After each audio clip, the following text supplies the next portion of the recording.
Welcome to another edition of From the Front Lines, where we discuss both the day-to-day and one-of-a-kind issues facing real estate managers. Our topic today is Proptech and the tenant experience. I'm Suzanne Hill, and I'm here with Aaron Short, CEO of Beeline. Welcome, Aaron. Thanks for being here. Thanks, Suzanne. It's a pleasure to be here. So, Aaron, why do you think it took a global pandemic for us to see this explosion in building-level technology, Proptech? And how is this technology disrupting the real estate world? This is a very, very good question. And there's absolutely no question that, the pandemic really expedited the growth of building-wide technology. And I think the fact that the reason this happened is because, at such a speed is because normally real estate moves very slowly. Leases are long, construction takes time, and trends, slowly change, and, companies slowly renovate their spaces. And then this pandemic kind of took this slow moving industry and teleported it to like this new planet where, absolutely no one had been to before. And so for 2 years, it was this completely new world where the industry was completely disrupted, where people were using space differently, or they weren't using it at all. Hotels were boarded up, retail was shut down, commercial offices had to pivot abruptly to work from home models overnight. So,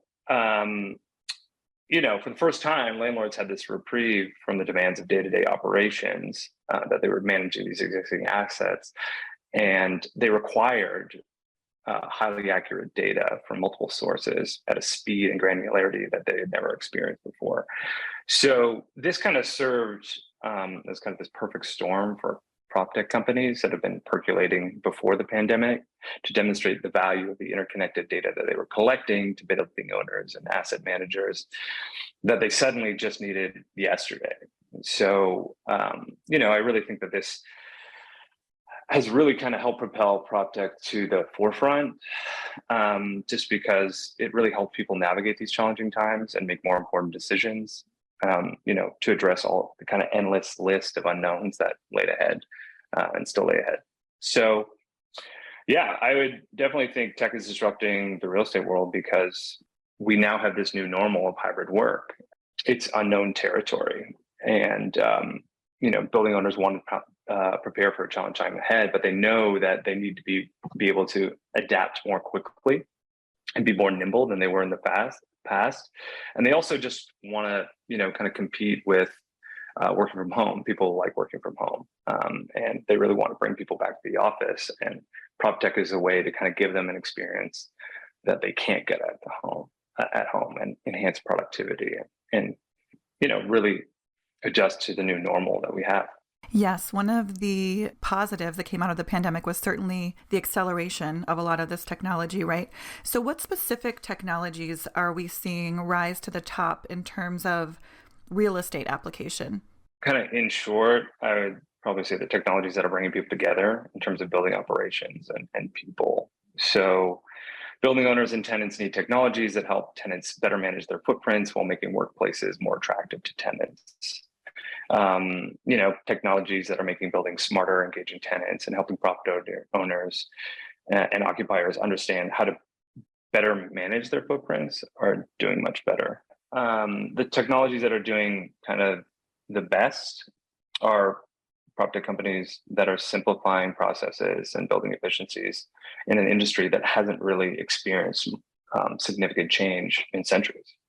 So perhaps now more than ever, to your point, we need tenants to remain happy in their spaces. So how can PropTech take that tenant experience to the next level? Again, another great question. And it's definitely top of mind for commercial offices who are now having to compete against many workers that enjoy remote work, mainly due to the time savings of commuting and flexibility of working close to home where their families are, where they can get a jog in on their lunch break. But one of the downsides that we are seeing is that team morale and the broader cultural needs of companies have suffered as a result of remote work. And we can't really accept that as the new norm. It's really affecting productivity of companies. And so we know, based on kind of this experiment that we've had with remote work during the pandemic, that kind of groups of people are less happy when they don't get the face-to-face time that they need that make group dynamics easier. So collaboration is much, much easier in person, and people are nicer to each other.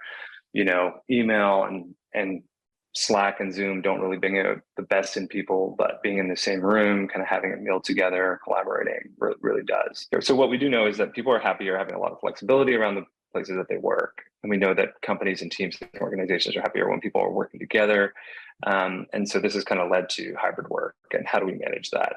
And new technologies are really kind of, the catalyst for this, to kind of engage people and make it easier for them to come in and book a desk and book a parking spot and, work together collaboratively, so they're maximizing their time when they are in the office. Because people aren't coming in 5 days a week anymore. They're coming in 2, maybe 3. And so they really want to maximize the time that they are in the office. And tenant experience is a major thing that people want to have. This is something that they can't get in their home office. So I really kind of think that Proptech can take tenant experience to the next level, because it creates just a platform to connect people and streamline the experience. It reduces friction. Everybody's on the same wavelength. So when they are coming in, they know exactly the resources that are available, and the people that they are going to collaborate with, and all the amenities that they can access. So, Aaron, what properties are good candidates for these Proptech solutions? Is there such a thing as a bad candidate for Proptech? I am a Proptech founder. I do think I want to say, no, there is not a bad building. But, if a building has decayed beyond its lifespan, it can't be repurposed, it can't be refactored, and it needs to be rebuilt. I think that the ROI isn't there. That's probably a bad candidate for Proptech. But, if you want to reposition a B or C class building into an A building, then Proptech is a great way to do that. People love working in retrofitted buildings with modern amenities, and will pay a premium to do so. But also, if you're building a new building, tenants will naturally assume that you're putting in state-of-the-art Proptech solutions, and they're going to look forward to working with them and want to be impressed and show their friends and, see what technologies they've been deployed. This really, if you're not deploying Proptech, you're kind of not living up to the expectations that, building a new building has, because that's why people want to move into that. Proptech is now part of the package that they want to walk into from the get-go. So, it also makes everything easier for the facility manager as well, right? You're being proactive. You know how to understand and manage your assets more effectively and efficiently. The insights that Proptech can provide will help you increase security, health and safety, and improve tenant communication engagement. It's really just it's a no-brainer, really, to deploy Proptechs within your facilities. You're missing out if you don't. 100%, right? So, $1 million question, Aaron, what do you predict in terms of the future of Proptech types and the adoption by the industry? We're not always the earliest of tech adopters, are we? Yeah. Proptech is exploding right now. I feel like it's kind of experiencing the dot-com boom of the 90s. We're seeing it optimize management decisions and operations. And, the majority of what's going to happen within this industry is still very much ahead of us. People just need better data in a lot of ways, just more granular data coming from a variety of different sources. But those sources need to be interconnected. What's an example of a use case where all of this data was kind of talking to each other? Yeah, we're currently working with a port right now, helping them safely reintegrate back into the offices. We help them with their hybrid work strategy. For one building, they realized that it worked really well. They're deploying it to all their buildings. But now they've realized just the benefit of the data that we're providing and how that's actually implementing. They want to actually upgrade the port itself and the industrial operations of that.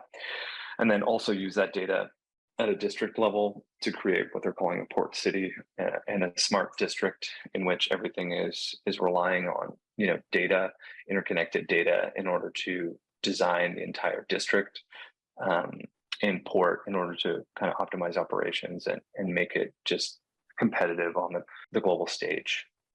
And what types of data are the most valuable to tenants, Aaron?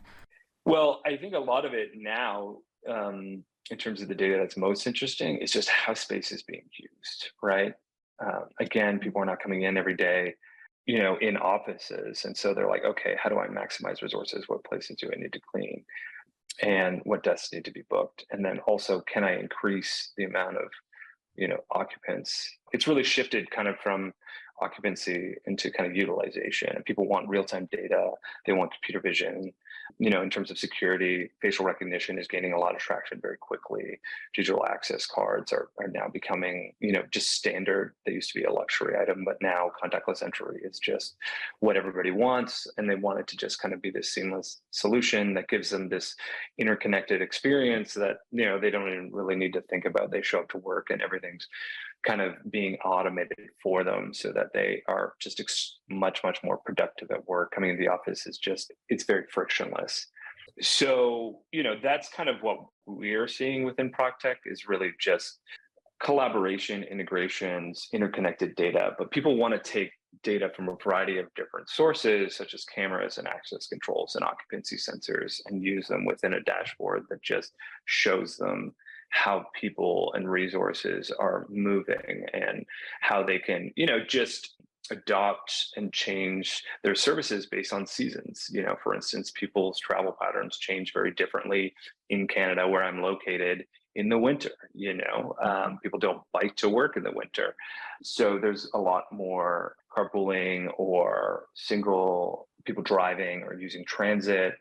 And then in the summer, people are much more active. They like active modes of transportation in terms of walking and biking, et cetera. So, as a building manager, having all this data and then being able to kind of predict and adapt is extremely valuable, and allows them to just kind of, obviously reduce operating costs in a variety of different ways. What we're also seeing is new technologies.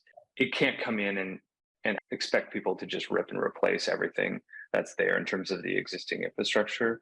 It really needs to kind of work with what's there. Just people have invested within these assets, and it needs to work with what's in place already. But yeah, in terms of Proptech types and adoption, I think facial recognition, computer vision, space utilization, and anything that can help with asset management and tenant experience are really taking off right now.